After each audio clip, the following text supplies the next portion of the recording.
Hi guys! So for today's video, ayan, kung nakikita nyo po, ang tawag niyan dito is ikan bilis. So, kung sa Pinas, dilis.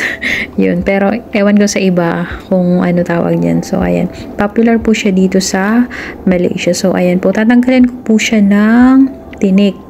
Para pag sinutay ko po siya, wala ng tinik. So, ayun. Mahilig po kasi sila bossing dyan. Kaya, ayan.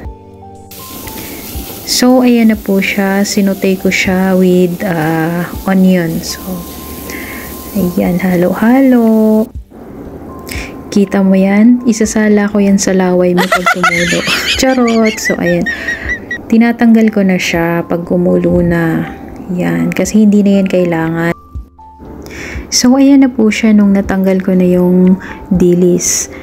So, after nyan, naka-ready na din yung iluluto ko. So, ayan yung gulay.